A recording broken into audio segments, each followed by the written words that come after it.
Thanks for listening to the Archbridge podcast. I'm your host, Ben Wilterdink, and today I'll be talking with Ross Emmett and Mason Hunt.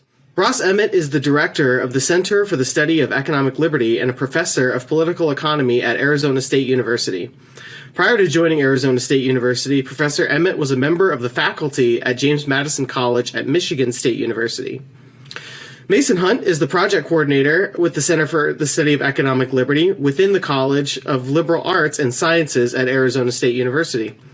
Prior to joining the center, Mason worked for a nonprofit membership association of state legislators in Washington, D.C., which I should mention is made us coworkers for a short time and is where I first met Mason.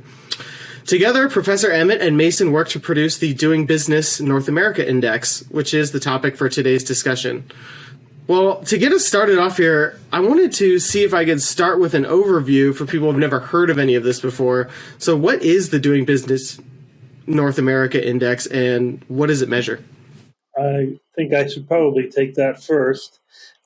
So the Doing Business North America project is designed to track, if you will, the life of a business in various locations. From its birth, that is when someone starts a business, until, hopefully businesses don't die, but of course frequently they do. And so we call that a shutdown or a closing shop or ending the business. And so we track the ways in which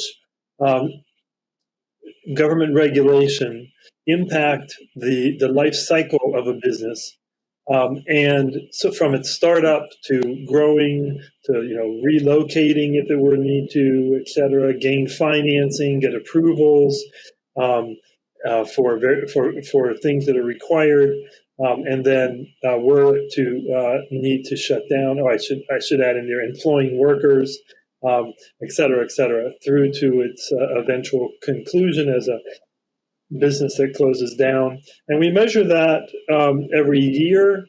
We measure all of those things every year, double check the regulations that affect those things, and we compare cities across North America, from Canada and the U.S. and Mexico, to gain insight about how different levels of regulation, different types of regulation, and the different elements of the life cycle of a business impact its operations. Okay, that makes sense. It seems pretty broad, seems pretty comprehensive. I think it might be helpful. Could you give me a few examples of sort of the indicators that you would use? Maybe you can do a quick overview of all of them if you like. I know they're sort of subdivided into different categories, but it'd be really good to get a handle on sort of tangibly, specifically if there's, what would be an example of an indicator that you would be using to measure some of those outcomes? Mason, why don't I start and then I'll let you pick up after I do a couple, okay? So starting a business, this is one I think that has received a lot of attention over the years since people have been looking at compiling this kind of report, because the early stories were told by Hernando de Soto in his book, The Mystery of Capital, and the problems that people have with starting businesses in countries other than North America and Europe. Those problems extend from being able to even register the name of a business or get access to the office to get permission to run the business, etc. And so when we look at North America, of course, we don't have the same kinds of issues that De Soto spoke about as such, but it is interesting to see that there are cities in which the steps to starting a business are relatively simple, and other cities where the steps to starting a business are relatively complex. And we also see that there are time delays.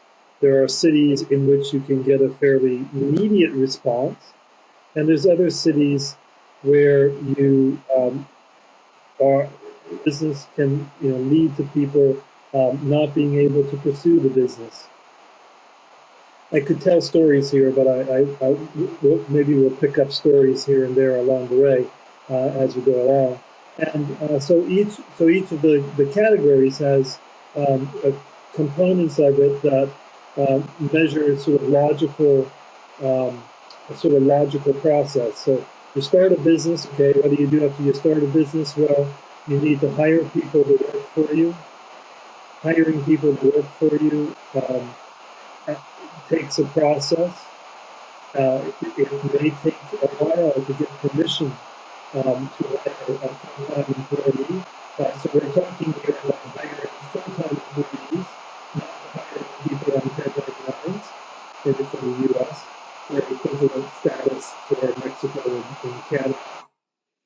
And we also are, and then we also look at essentially obtaining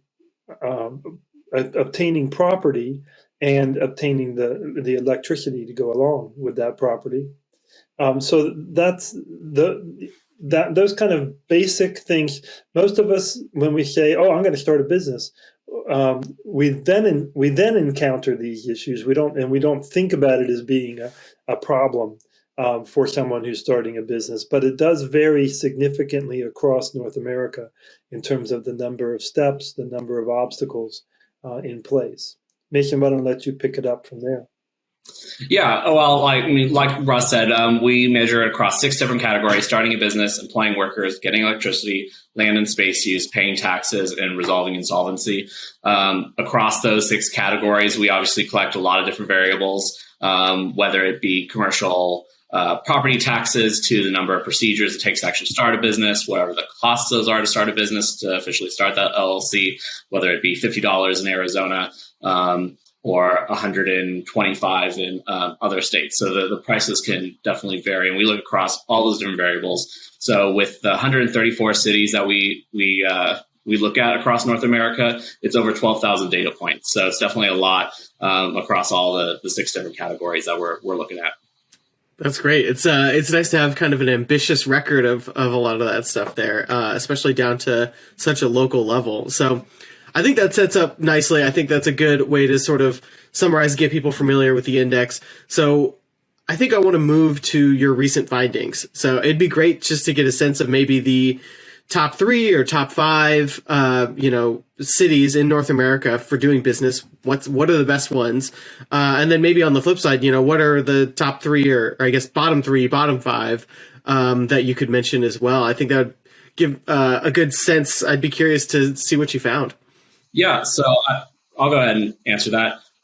So our full rankings and all the data sets are on our website at dbna.asu.edu. So it's all publicly available and anyone can just go online and access it. But when we're looking at the ease of doing business score, which is the overall of all 6 categories put together, this past year's number 1 was Colorado City. Colorado Springs. Yeah, Colorado Springs. In Colorado. The lowest one in the United States was Charleston, West Virginia. So you had this wide range between Colorado, North Carolina, Nevada, South Dakota that were in the top 10.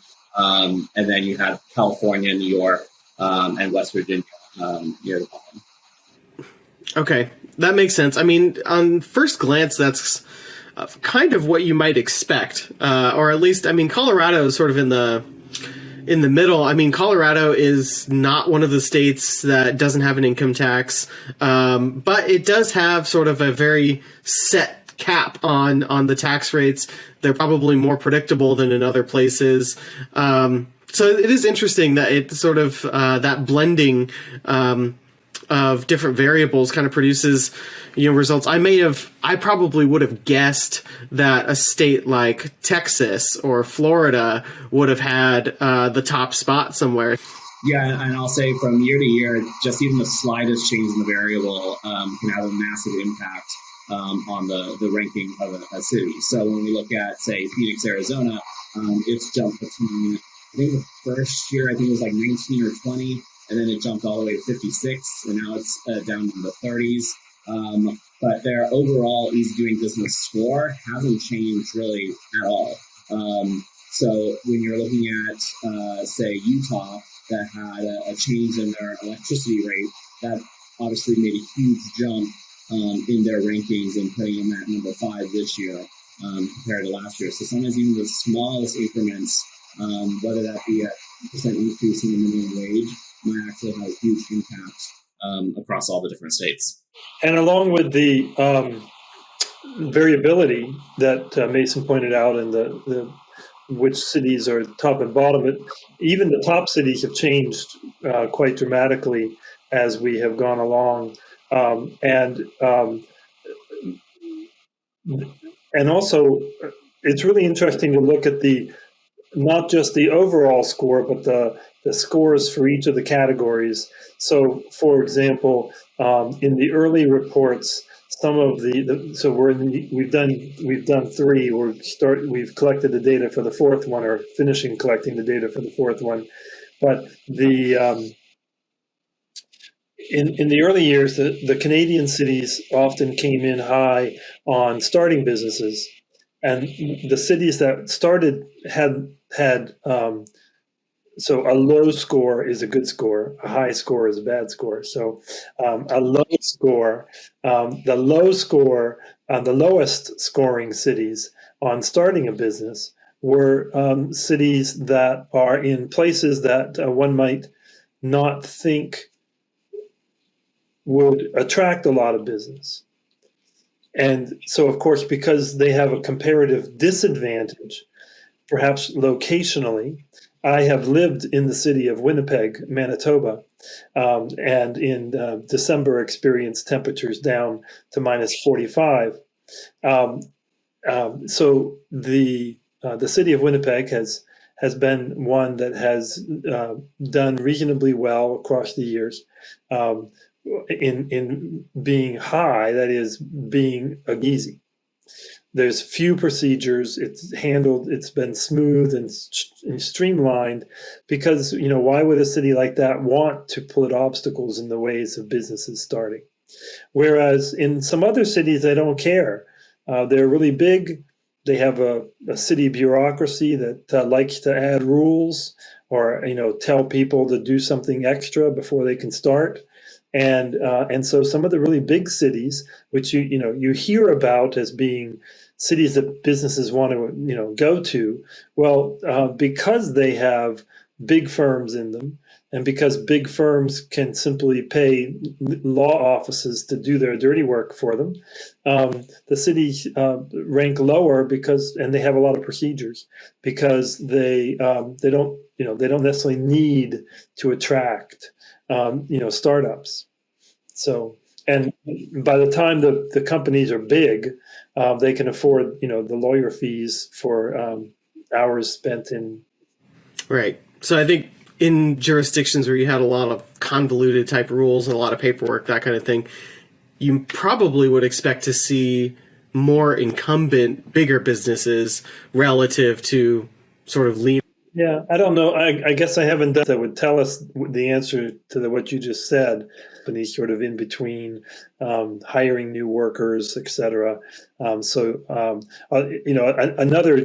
thing that surprised me was the finding that came through. I believe it was an NBER study that it's not small businesses that hire new workers. It's young businesses that hire lots of workers. And so if you're looking some people like to say, well, if we have lots of small businesses, that means we have people who are being hired. But small businesses only hire 1 or 2 or 3 or 4 employees. Whereas young businesses, think of Microsoft when Microsoft was small and young. Microsoft was hiring thousands of people. And so the young businesses hire new workers and play a large role in this. And so our measure doesn't capture that.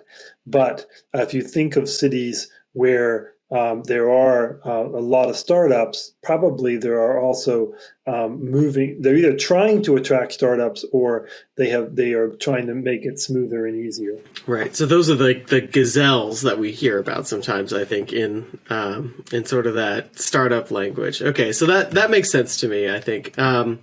United States, Canada, Mexico. So what level of analysis should we be looking at in terms of where the most impact is? Do you see a lot of variation that is purely at the local level, or is it more at like the state or provincial level, or is there the national level authority? Sort of where in those levels do you think that most of the impact from your rankings are going to be affected? I'll start and let Mason add in some components as well.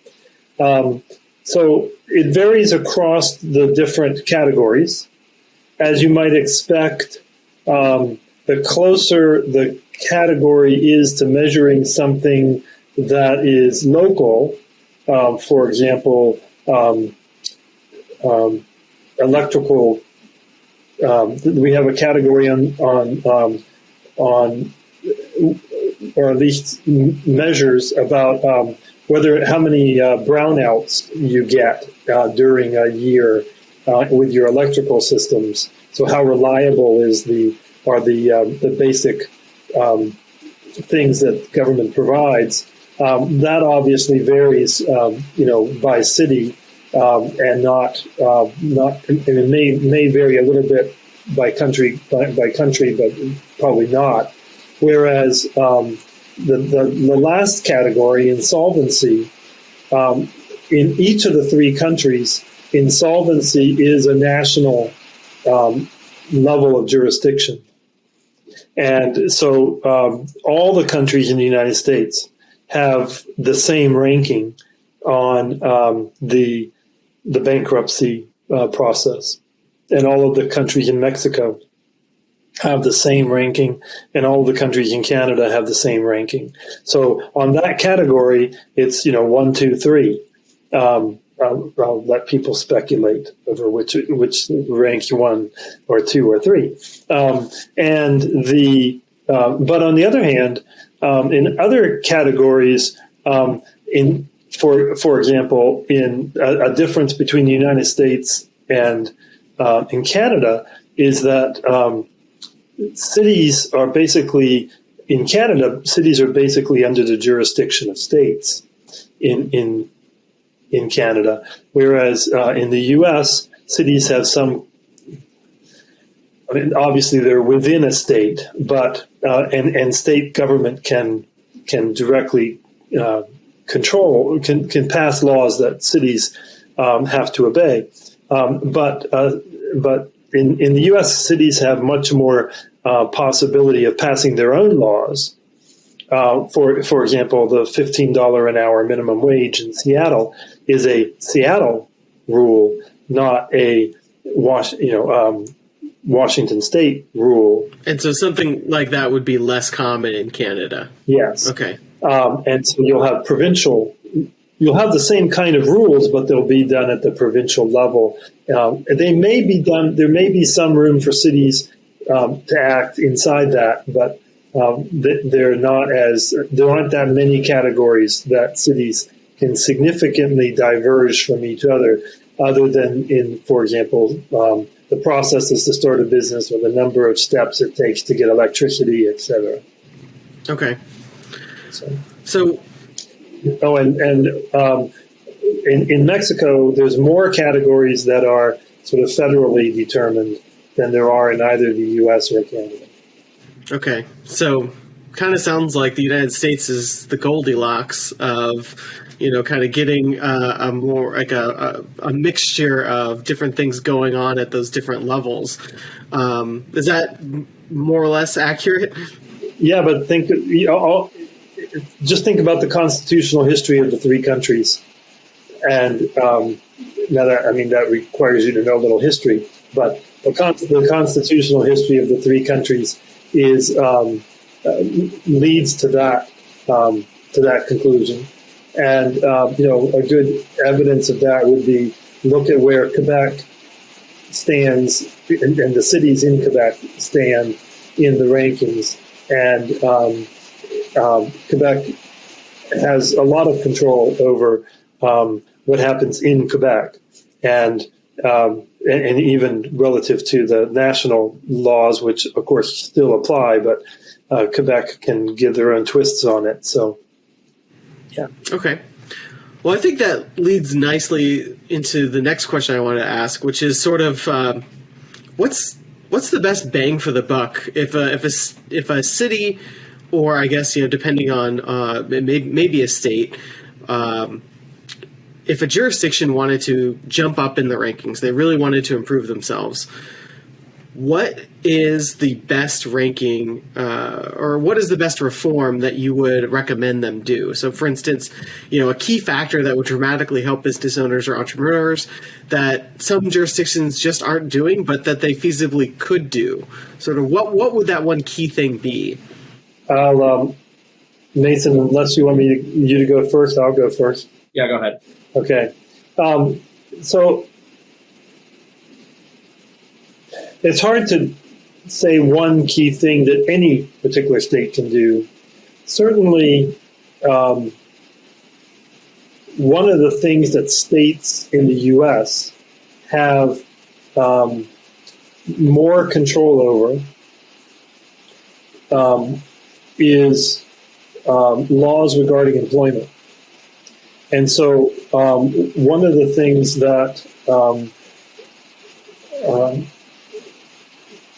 our center put forward a couple of years ago now was we suggested that Arizona should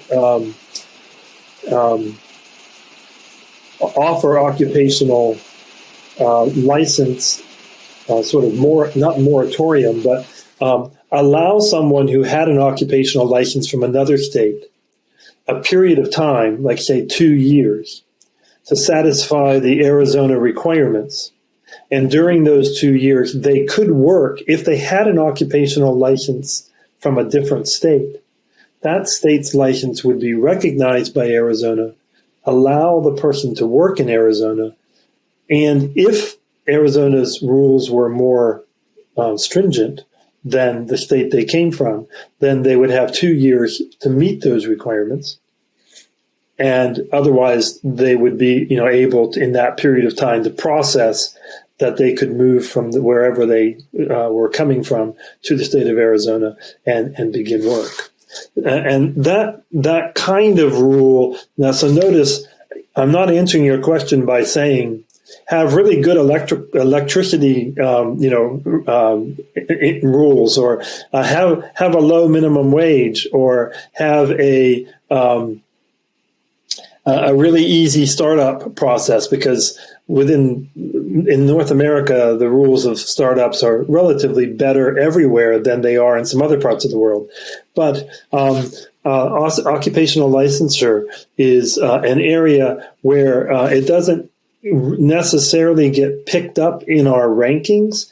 But if you looked at measures to try to see how long it was taking people who had occupational licenses to get a license in Arizona, for example, now it's very quick as opposed to other contexts. And we don't have a occupational licensing measure in the report itself. We have done some work on the extent to which licensing boards are controlled by the people who already have licenses.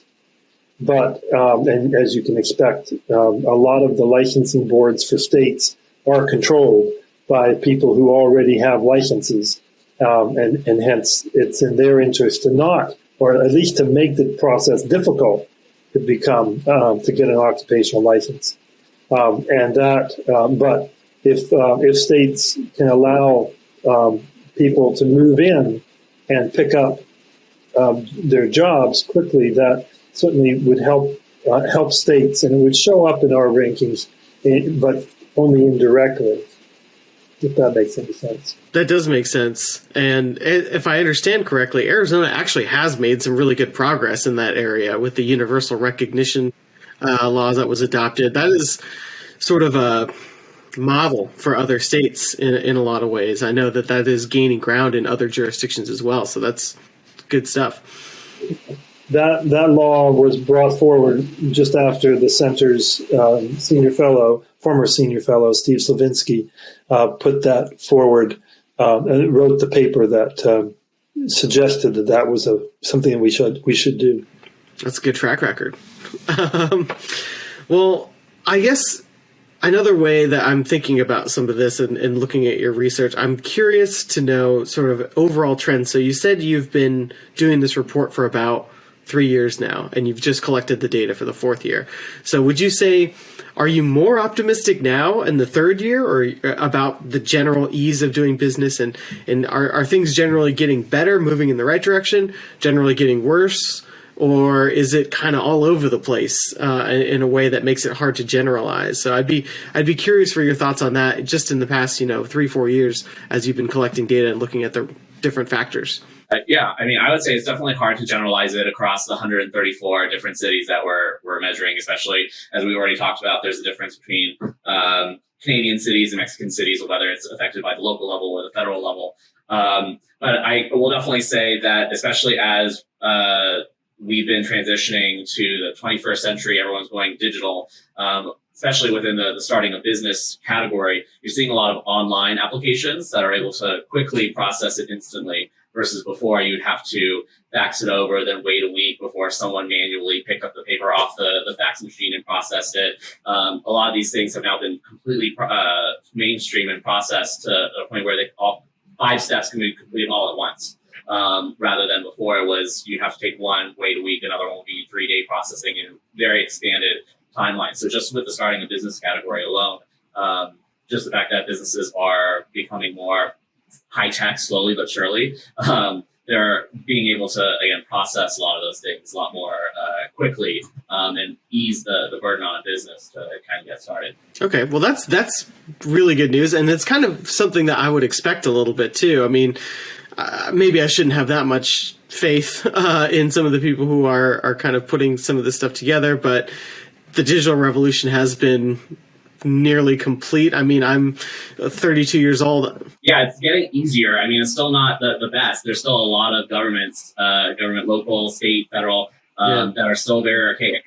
Even as we've been collecting the data for some of these different states, the Secretary of State offices in some states are not very well-developed websites. But then you have others like New York, who has very, very robust, very clear instructions on how to start a business. While they have a lot of steps to do it in New York, they actually make it pretty clear about what you need to do versus other cities or other states that have little to no regulation. They still make it extremely difficult that you need a law degree to try and figure out what you're doing. So there's a lot of the digital age has definitely helped, and governments are still behind the curve. They're still not up there where they probably should be in 2021. But they're getting there. Yeah, if I can add on to that a little bit, because that was an excellent way of saying it, Mason, and just a couple kinds of examples or things to think about. Many states over the last decade have, we'll use the term rationalized or computerized the provision of access to services.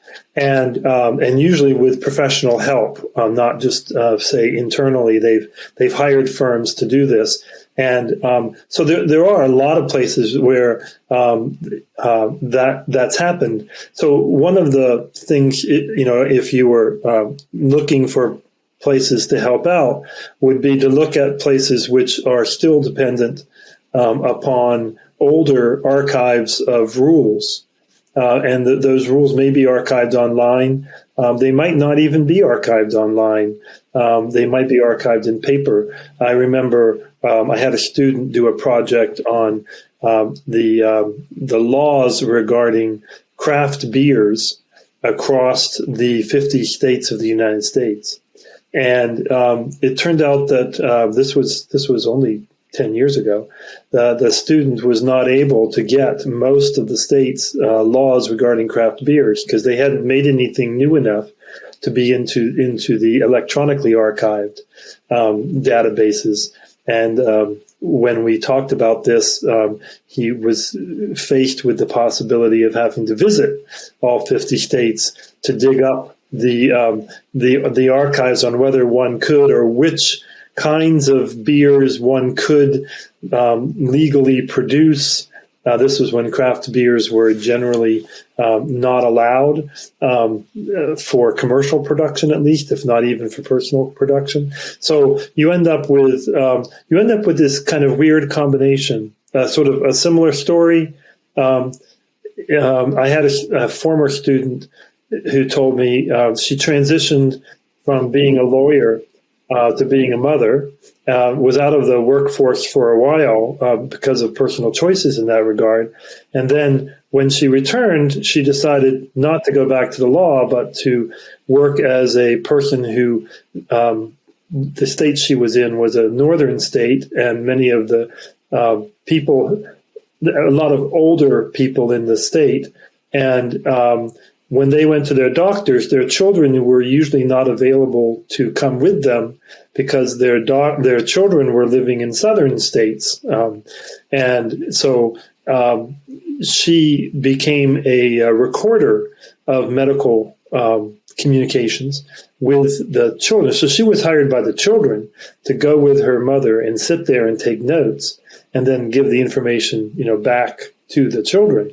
And she decided that she needed to hire someone to help her because she had so much business. And in the state that she operated in, she decided that she needed to hire an employee, which meant first that instead of doing a 1099, so that first she had to get herself set up as a business. Then she had to set up the process of being able to get someone hired, not as a 1099, but as a full employee. And she kept calling this woman in the Department of Labor for the state that she lived in and worked in. And finally, the woman said to her, "Dear, I don't know why you keep calling me about this. You should have your legal staff and your HR staff taking care of this." And the woman said, "I don't have an HR staff. I don't have a legal staff. It's just me." And the woman said, "Dear, if that's the case, I don't know how you're going to set up to hire an employee in our state," and hung up on her. Encouraging. And so it's those kinds of stories that got me interested in this business regulation at the state and local level, as opposed to just thinking about it as being so obviously it's easy to start a business. We've done a little bit of communication with the city of Philadelphia, and the city of Philadelphia people were telling us the story of an ice cream shop who that had wanted to start in a strip of businesses where this particular location had been unoccupied for 3 or 4 years, and they wanted to take it over. And in order to get permission to take it over, and this is actually a very common rule, the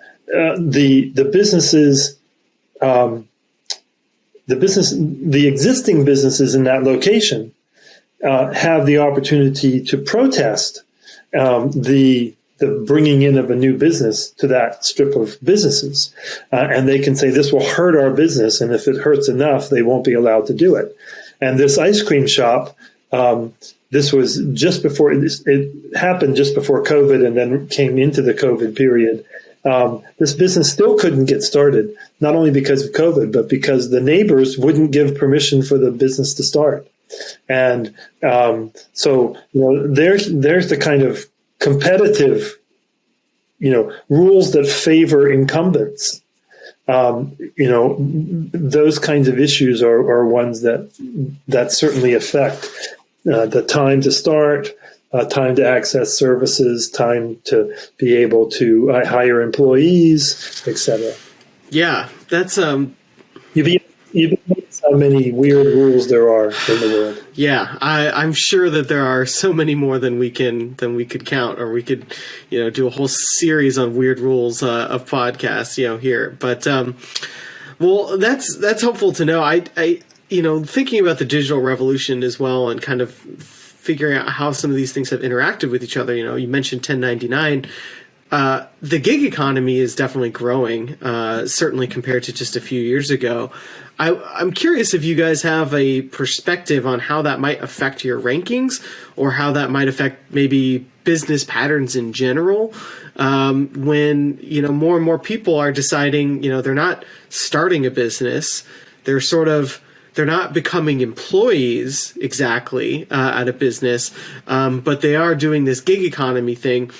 How is that factored in, or how is that picked up in the rankings, or is that sort of a parallel phenomenon that's happening that we're seeing? So I'd be curious for your general thoughts on the gig economy stuff, in whichever direction you guys want to take that question.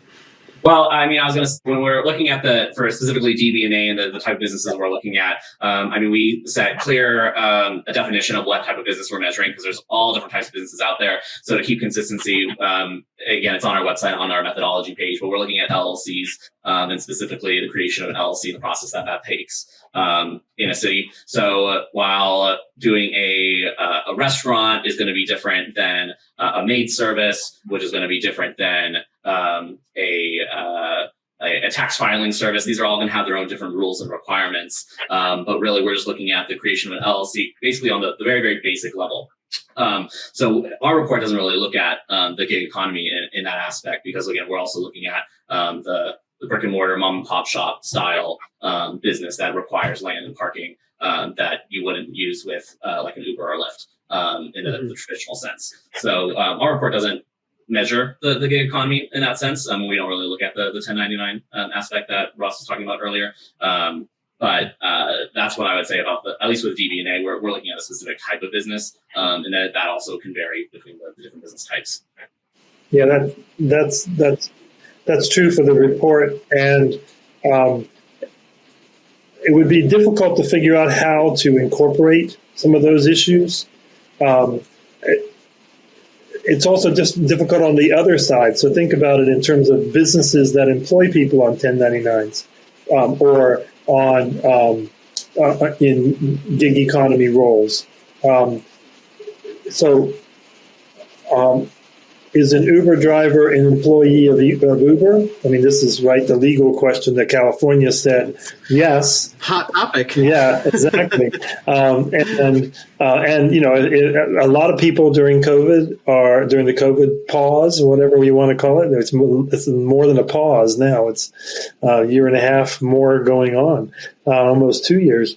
We're in a lot of people are delivering DoorDash, delivering other things. There's all kinds of options and different contractual arrangements. And over time, perhaps one of the things that might happen is the notion of employment is going to change, and potentially. Even for someone as old and staid and stuck in their ways as me, as a professor, when I moved from one job to another job, not the most recent one to Arizona State, but earlier, I actually looked to see if I could be fully engaged as a professor at the university without being in what's called the tenure system. And it was not possible. I would have performance reviews, but I would not have any kind of potential for performance reviews to be reflected in subsequent, for example, pay, because if you weren't in the tenure system, you were on essentially a contract by contract, year by year basis. I couldn't participate in academic at that time. I couldn't participate in academic governance. Couldn't sit on university committees. I couldn't sit on promotion committees for fellow. I was like, I'm one of those professors who's like, tenure is important at a particular point in time in a career, but it's not important later in life. Why do I need to have to go, have this thing called tenure? Could I exist without it? And of course, once I have it, I can exist without it, but I have it already. So, but those kind of arrangements are all under. It's no longer the case that that academics, get a PhD, get a job, and stay in that place for 40 years or 30 years. They move, they change places. Yeah. Well, that's a broader trend that's been happening too, in terms of just employment, people switching jobs more often than in the past. Right. But the regulatory structure, like the tenure system, the regulatory structure is sort of assumes that, you get a job. Okay, now you got a job. And it's not as easy to think about how it allows that kind of movement. And, the same thing for, we know that buildings, once they're licensed for a certain level of power or a certain level of electricity, it's hard to get them re-outfitted and reconfigured and get permission to have them reconfigured, let's say into apartments or into small offices, and so people do it on the fly. They do it without getting permission to do it. So these kind of things happen all the time. And the regulatory structure was built upon a specific vision of what a business was and what a business did. And that understanding of what a business is and does is radically different today.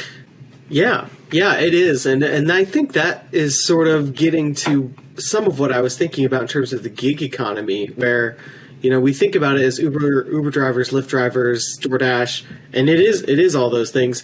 But there's also these like other platforms like Patreon, right, where someone can be creating videos or music and they can get paid through that, or Etsy, right, where they can open up their own shop almost, and they can mail things and they have a broad reach of customers. And these are arrangements where they're not employees of Patreon or Etsy or something, but they also haven't started their own business. But in a lot of cases, they're making an income. They're earning a living that way, that's sort of an interesting category that doesn't fit very well with the way that our structures are currently incorporated. So I assume that that's going to have to change and update, in the next however many years. Well, and if you figure out a good idea about how to change DBNA to fit that with probably on the front end, the middle, and the middle, at least the middle and the front end, please talk to Mason and I, and we'll figure it out, because even the DBNA structure is kind of built on that basis, right? You start an LLC. We're not looking at gig economy. We're not looking at people who are running stuff out of their home. The people who are influencers, they're not necessarily starting a business. They may be declaring income. Presumably they're declaring income for tax purposes, but they may not actually have a business. So, it's an intriguing question about how these things are going to evolve and change. Yeah, and I'll certainly keep you guys in the loop if I think of it. But I think it's going to be difficult. It's going to be difficult, not only for you and for different academics who are studying this, but also for government regulators and other sort of even government data collection. It's getting a bit more jumbled. So I think there's got to be a way that we can keep the benefits of that and the flexibility and the dynamism of that, but without. It is good, I think, to generally have data on, different businesses and income statistics, and that stuff is helpful, for a variety of different reasons. Well, I want to kind of shift a little bit from that topic and think about another thing that comes up a lot, which is in the data or sort of the entrepreneurship space, we have a decline, essentially, right? So basically, since roughly the 1970s, you can see a pretty steep drop-off in what we might call business dynamism, sort of the churn of new businesses starting versus older businesses sort of folding or ending.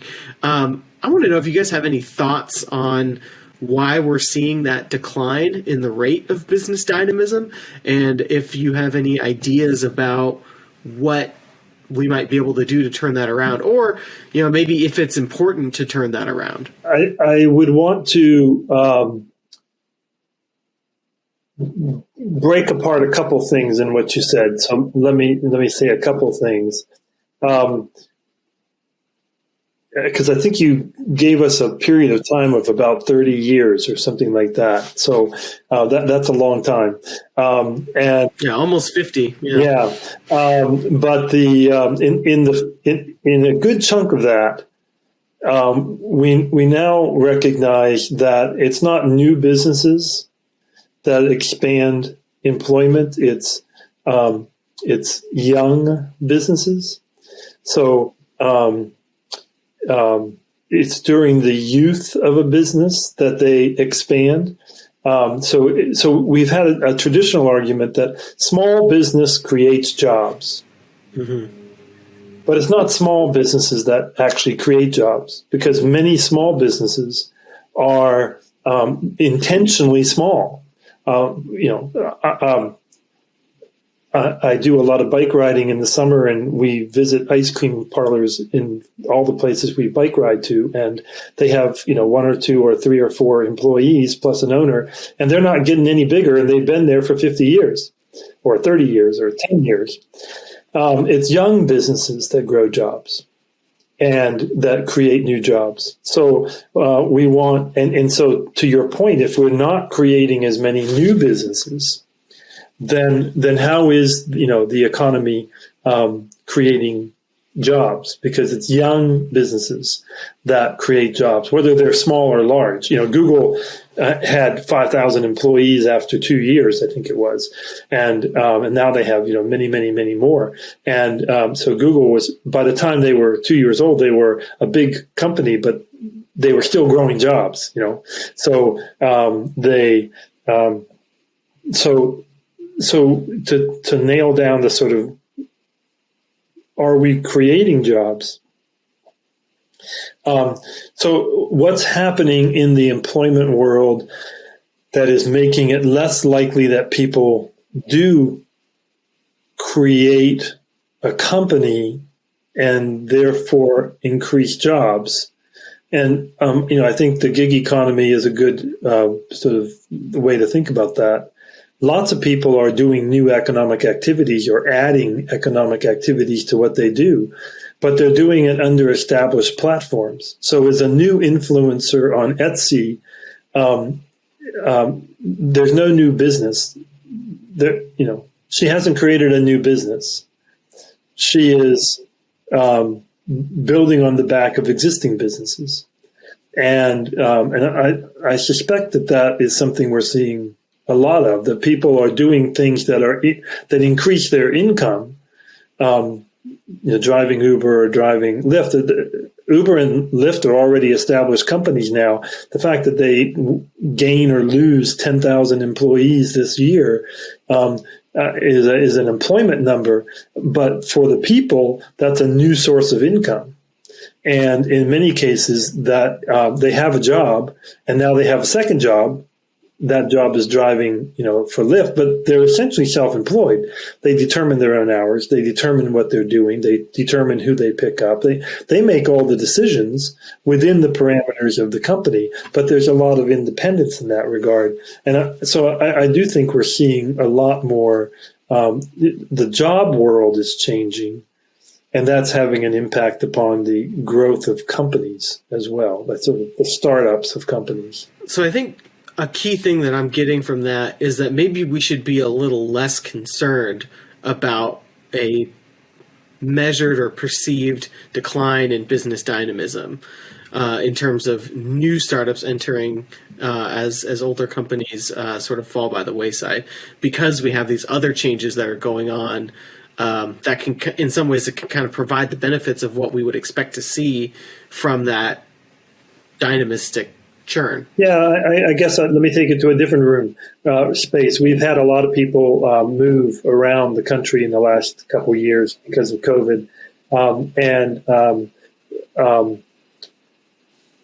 there are companies that you can associate with, like as if it were an Uber, in which you could, instead of starting your own company moving people from place A in Phoenix to place B in Phoenix, there are people you can hire who are using resources of companies, and but they're essentially operating independently of companies, and they'll move you. And so that they may look like employees, or they may look like gig economy people, independent companies, or independent people, but there may not be a new business established, but there's new business activity. There's a lot of people moving people from one place to another as a way of gaining income, et cetera. Okay. Yeah, that makes sense. Well, I want to shift back to... Can I just add one way that world intersects with our earlier discussion about business regulation? Please. And this is one I don't know how to measure. So if we figure it out, or if others figure it out, we'd love to hear. One level of regulation we have not talked about at all is HOAs. And so here in the Phoenix area, there's a lot of HOAs. A very large percentage of the population lives in HOAs. HOAs have special rules regarding, for example, the size of streets. So inside the HOA, because they do not allow you to run businesses in your home if you live in an HOA, the city allows them to have less street infrastructure, fewer feet across the road. They don't have to have as many, curb-like things. So, but during COVID, every single house in those HOAs was receiving shipments from all over the world, and those streets were not built for. And they were actually intended to exclude delivery trucks, and especially delivery trucks going to somebody who was running an Etsy shop and selling stuff from their home, and picking up stuff because they're not supposed to have a business, but you can do an Etsy easily, and that you never have to tell your HOA. So, things like the regulatory structures for HOAs, if this really does change a lot over time, you may see, cities begin to demand that they have more space, and that creates, or the HOAs say, stop it, we got too many FedEx and UPS and Amazon trucks on our street, and so those are ways in which the growth of the gig economy and other ways of being employed without necessarily considering it self-employment or being attached to a company as an employed person, you're on a 1099, could affect city level regulations over the next while. I'm just speculating as to whether that might happen. To continue with the speculation, yeah.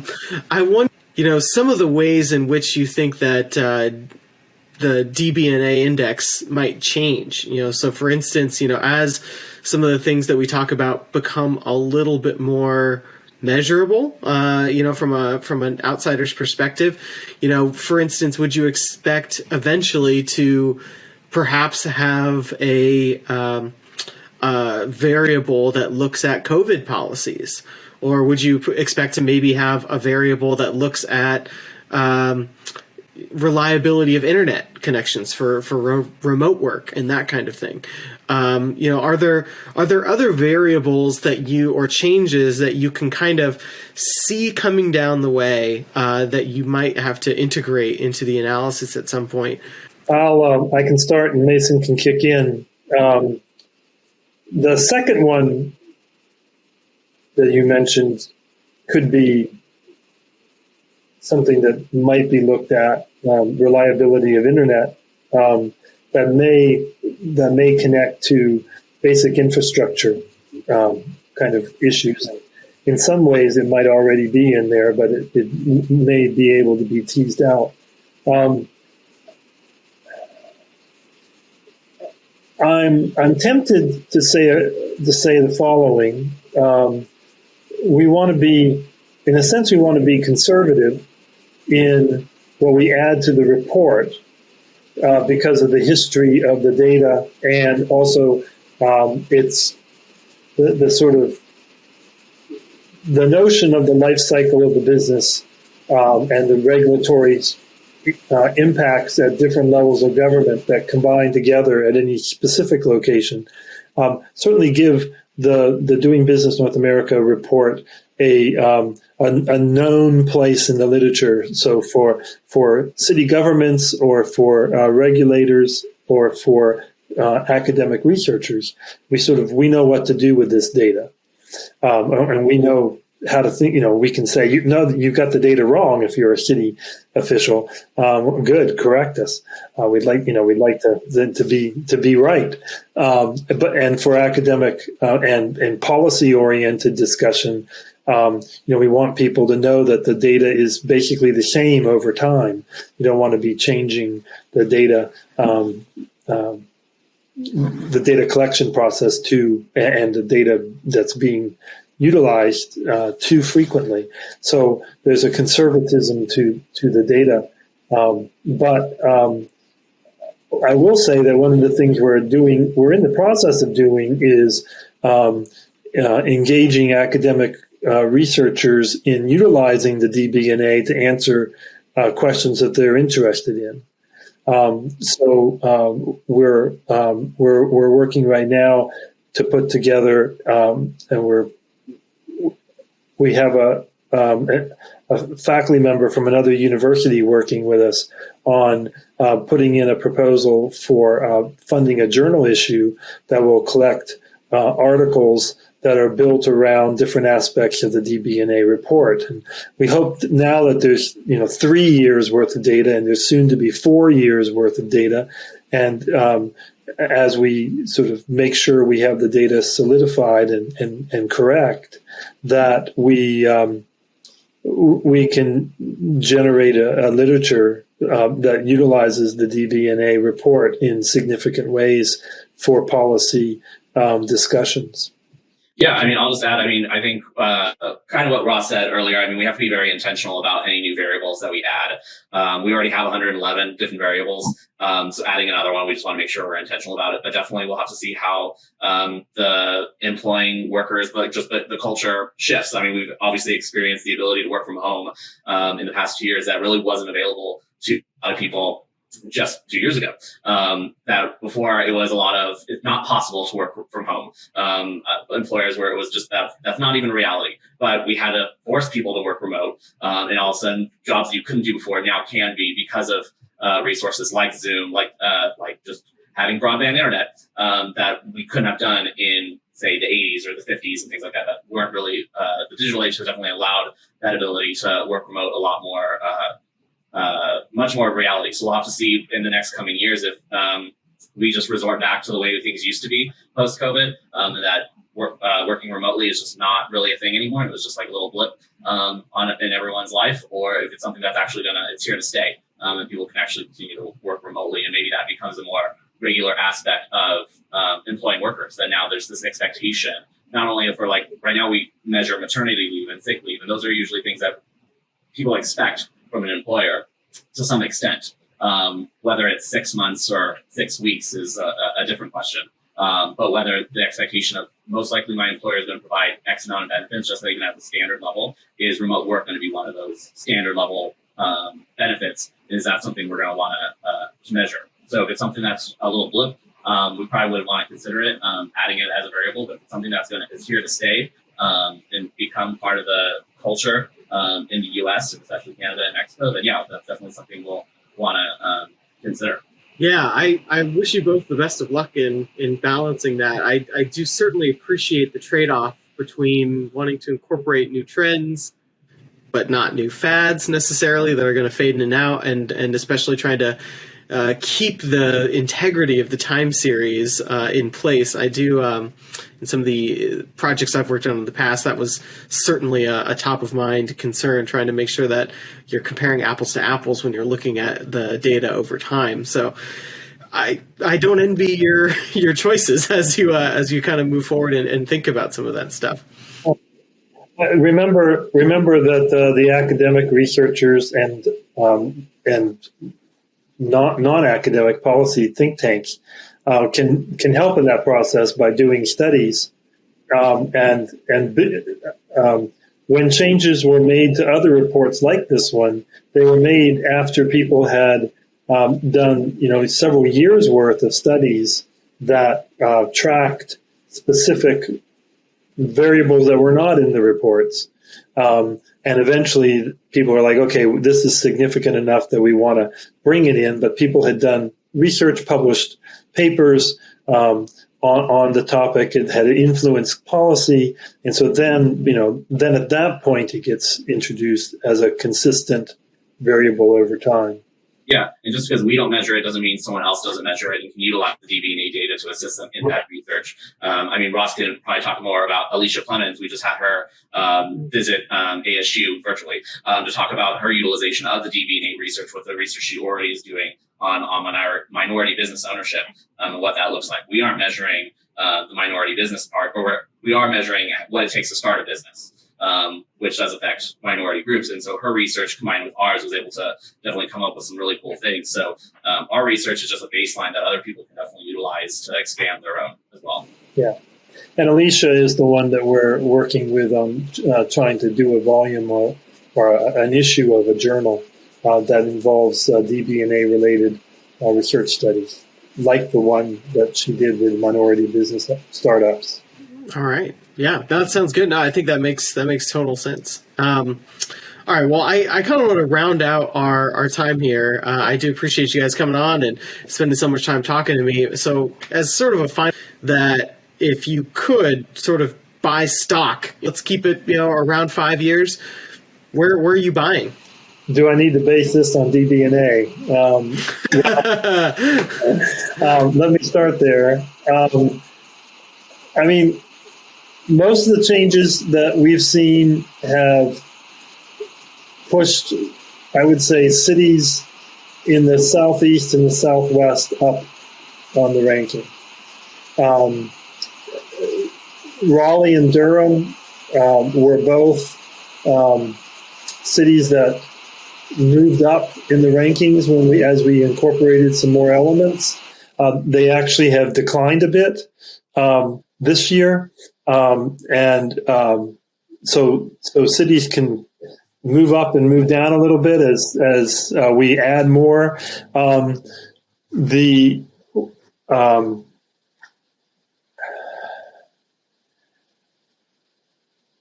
large cities that don't have a need to differentiate themselves are drifting towards the middle and the bottom. We met recently with some people from Mexico who are, looking to figure out how they can move their city up in the ranking, So it's sort of like, what are the kinds of things we should look at? They were asking us the same kind of questions you were asking, like, what would give us the biggest bang for the buck? And we weren't willing to, say, this is what would give you the biggest bang for the buck. But at least we could talk about the kind of city you want to be in terms of thinking about a broad range of things that they might have under their control. Again, in Mexico and in Canada, what the cities have under their own control is different than what in the U.S. cities might have under their control. partly because Mexico has a lot of states, 35 states in Mexico. And in Canada, cities are actually sort of under the rule of the province. So they don't have the same kind of status that the U.S. and Canadian and Mexican cities do. So I'm not sure.